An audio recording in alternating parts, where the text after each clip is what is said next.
இக்கல்வி சாலையின் தலைமை ஆசிரியர் அவர்களே, ஆணி வேர்களே, ஆசிரியர் பெருமக்களே, வருங்கால தங்கங்களே, எதிர்கால சிங்கங்களே, எம் சொந்த பந்தங்களே, ஐம்பூதங்களே, நான்மறை வேதங்களே, கட்டி கரும்பே, கருப்பட்டி இனிப்பே, கன்னி தமிழே, உங்கள் அனைவரையும் என் சிரம் தாழ்ந்து வணங்கி என் உரையை துவங்குகிறேன்.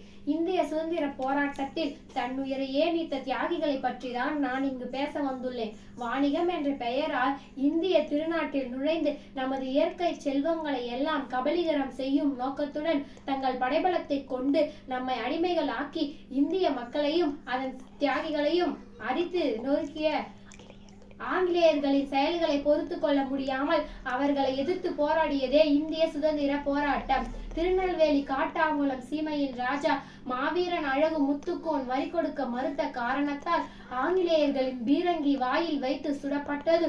புரட்சி வீரன் பூலிதேவன் வரி கொடுக்க மறுத்த காரணத்தால் பாஞ்சாலக்குறிச்சி பாளையக்காரர் வீரபாண்டிய கட்டபொம்மன் கயத்தாறு என்ற இடத்தில் தூக்கிலிடப்பட்ட கொடுமை இந்திய மக்களின் கருப்பு நாட்கள் அல்லவா?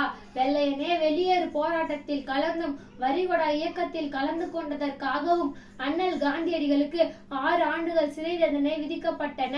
கோடீஸ்வர குடும்பத்தில் பிறந்தாலும் இந்திய சுதந்திரத்துக்காக போராடிய சுமார் 10 ஆண்டுகள் சிறை தண்டனை அனுபவித்த நமது சுதந்திர இந்தியாவின் முதல் பிரதமர் பண்டித ஜவஹர்லால் நேரு மத்திய சட்டமன்றத்தில் வெடிகுண்டு வீசிய குற்றத்திற்காக பஞ்சாப் சிங்கம் பகத்சிங், சுகதேவ், ராஜகுரு ஆகியோர் தூக்கிலிடப்பட்ட கொடுமை இந்திய மக்களின் ஆவேசத்திற்கு அடிகோலியது.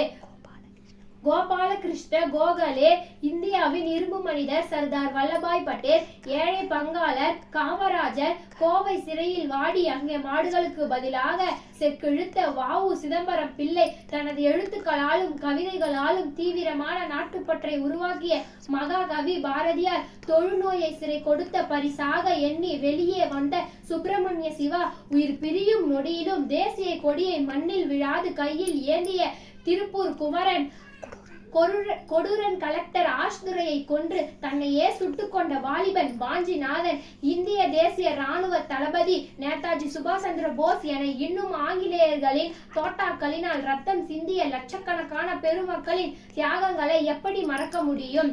இன்று ஆகஸ்ட் 15. இது வெறும் தேதி அல்ல, நம் சுதந்திர தியாகிகளை வணங்கி போற்றி வணங்க வேண்டிய நாள். தியாகிகளை போற்றுவோம், வணங்குவோம். நண்பர்களே, பேசினேன் தலைப்பை எடுத்து, கேட்டீர்கள் செவி மடித்து, நிறுத்துகிறேன் பேச்சை முடித்து, அனைவருக்கும் நன்றி தொடுத்து.